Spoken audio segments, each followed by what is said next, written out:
Welcome ladies and ghouls, I'm Troy of HalloweenHellmouth, and today we are going to show you an awesome way to carve pumpkins. Things that you may not have known.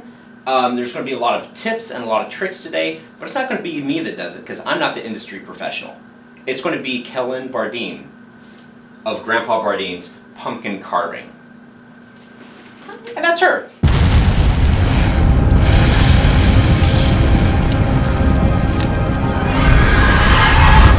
Once upon a time, everyone used to carve pumpkins with a butcher knife, which is very dangerous, and my grandfather wanted a safer way of having his children carve pumpkins. He also thought that they could do more creative things than triangle eyes and jagged mouths, so he had a wood shop, and so he put a coping saw blade in a dowel, and that was the invention of this basic technique. Today we will be carving this beautiful pumpkin using this lovely pattern of Godzilla based on a Mondo poster.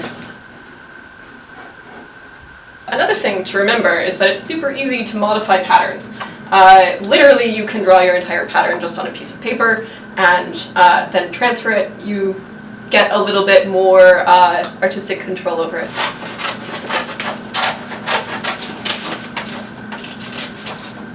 Really, this is just so it's easier to tape to the pumpkin.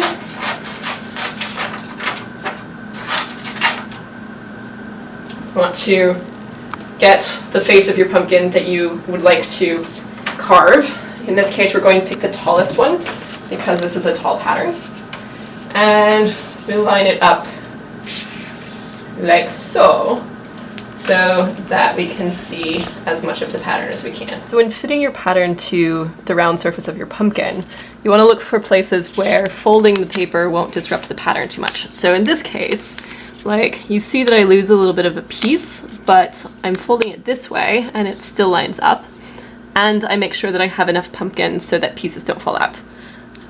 If it was a simpler pattern, then there would be places that I could fold it where it wouldn't make as much difference. Normally, we always carve off the bottom of the pumpkin because that way your lid doesn't fall in. You don't have to like carve a notch to see where it goes because you just carve off the bottom and throw it away.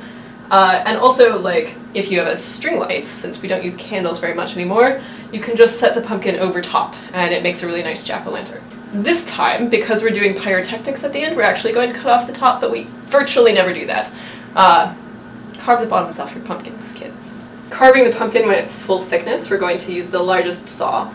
They're designed to be flexible, but this one's heavier duty so it doesn't break. Basically, you just want to insert the saw gently into the pumpkin and then saw all the way around. And there's no need to push the saw, like, it'll go forward. You're really just sawing up and down. Think of a sewing machine, if that helps. This is also the only time that we ever grab the tool this way. Normally, we're doing more delicate work, and so we hold the saws like we would a pencil or a pen. Whoa. I'm going to use our big scoop. It's designed for bigger hands and bigger pumpkins. We also have this little guy, because sometimes you have really small pumpkins, and this one won't fit inside.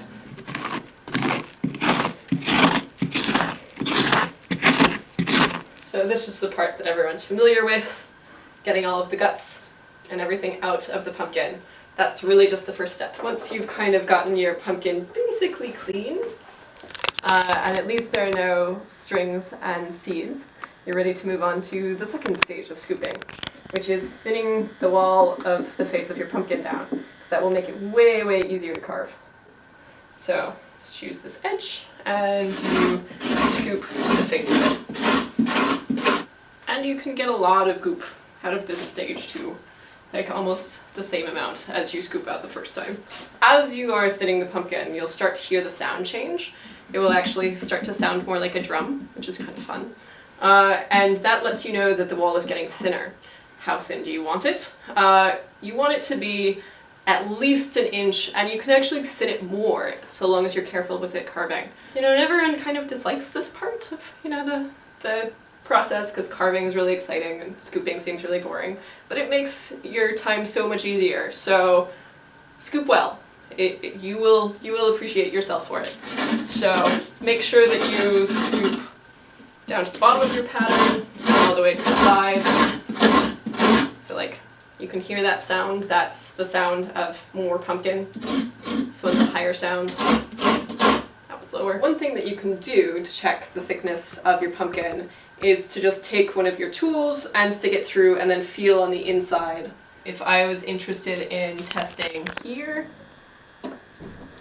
then like I can feel on the inside of the pumpkin for when I get the saw and I pinch it, and then I know that that's how much pumpkin the saw went to. For both poking and carving, it's really nice just to have the pumpkin in your lap, because that way your hand can be close to you, you're not like leaning all the way over to like do something really complicated.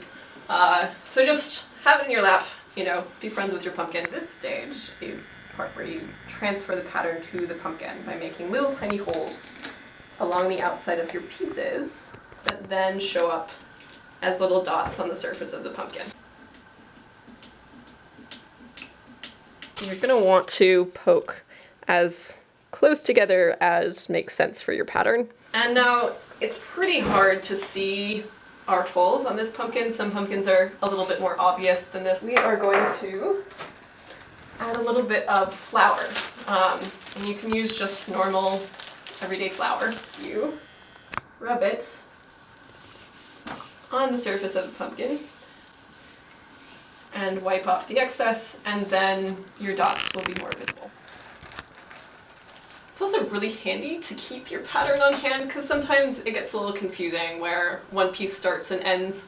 So if you can look at the pattern that you're trying to carve, then it just makes the whole process easier. We are going to start carving the pumpkin. So how do you do that if you have a really complicated pattern that's really delicate in places?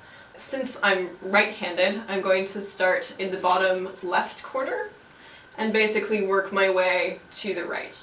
There's some pieces that I'll probably want to carve first that are kind of in the middle, like this piece or the eye, and then I'll carve the pieces around it. So there's a little bit of strategy in figuring out what order to carve in.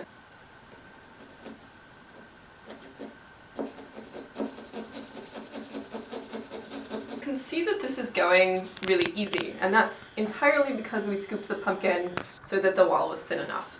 If this was a much thicker pumpkin, then this would be way, way harder, and I couldn't just do this with so little effort. So if you are taking too much effort in order to saw through your pumpkin, then you can always grab your scoop again and scoop the wall a little bit thinner before you continue carving. We've carved our first piece, and I'm going to remove it through the front just by poking it from the back.